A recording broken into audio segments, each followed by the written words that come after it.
নমস্কার, আমি সোনালি। আমার নতুন আর একটা ব্লগে সবাইকে স্বাগত। এটাই ব্লগের থার্ড পার্ট। আর আমরা কিন্তু গজানন আশ্রমে গিয়েছিলাম। যেহেতু ভোরবেলার সময় ছিল তাই কোনো রুমই খালি ছিল না।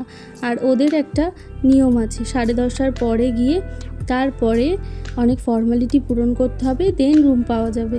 তো ততক্ষণ তো আমাদের পক্ষে কারোরই বাইরে থাকা সম্ভব নয়, বা দাঁড়িয়ে থাকাটাও সম্ভব ছিল না, কারণ আমরা এতটা জার্নি করে এসেছি। তাই ওই আশেপাশের মধ্যেই একটা হোটেলের 3টে রুম ভাড়া করা হয়, ওখানেই আমরা ছিলাম। আর ওখান থেকেই একটু ফ্রেশ হয়ে রেস্ট নিয়ে তারপরে আমরা এখন সবাই মিলে যাচ্ছি নর্মদা নদীর দর্শন করতে, মানে মা নর্মদার দর্শন করতে। আর গজানন আশ্রম থেকে ওমকারেশ্বর মন্দিরও সামনে আর নর্মদা নদীও সামনে। তো এই কারণেই আরও গজানন আশ্রমে থাকার ইচ্ছাটা আমাদের সবার মধ্যেই খুব বেশি। আর আমরা কিছুক্ষণের জন্য, মানে কয়েক ঘন্টার জন্যই ওই হোটেলটা ভাড়া করা হয়েছিল, মানে 3টে রুম। আর তারপরে আমরা ফাইনালি চলে এলাম। তো এত সকালবেলা আমরা গেছি, এত ভালো লাগছিল। আর সবে সবে যেন মনে হয় সূর্যোদয় হয়েছে। আর আমরা খুবই, মানে ভোরের একটু পরে, মানে সকালবেলাই ধরতে গেলে গিয়েছিলাম। আমরা স্নানও করবো এখানে। আর জলটাও একদম নিট অ্যান্ড ক্লিন ছিল। আর এর মধ্যেই কিন্তু অনেক লোকের ভিড় হয়ে গেছে। তো আমরা সবাই মিলেই স্নান করব, ওই জন্য সব জামা কাপড়ও নিয়ে আমরা চলে এসেছি। আর ঘুমটাও ঠিকঠাক হয়নি আমাদের কারোরই। তো টায়ার্ড হলেও আমরা যে এত সকালে এসে মা নর্মদার দর্শন করতে পেরেছি। আর সামনেই কিন্তু ওমকারেশ্বর বাবার মন্দির। তো আমরা এখন নর্মদা নদীতে স্নান করব। আর এত জলটা ঠান্ডা ছিল, এত ভালো লাগছিল, আমরা সবাই খুব ভালো করে স্নান করতে পেরেছি।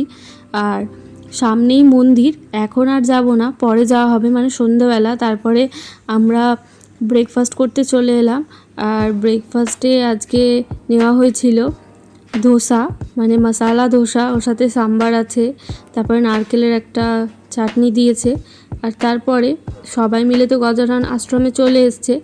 আর আমার বর আর আমি এসেছিলাম ডাব খেতে। এখনও রুম পাওয়া যায়নি, তো সবাই মিলেই দাঁড়িয়েছিল।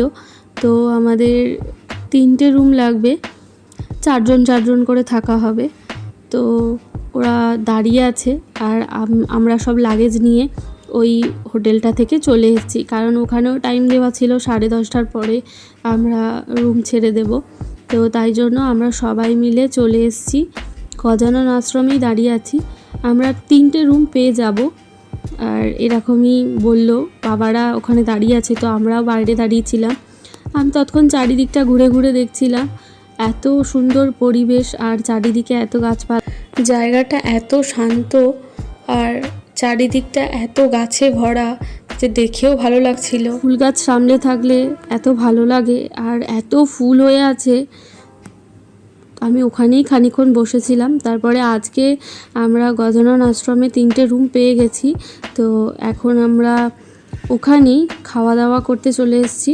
আর এখানে কিন্তু আগে থেকে কুপন কেটে রাখতে হয়, দেন লাঞ্চ, ব্রেকফাস্ট, ডিনার এখানেই পাওয়া যায়।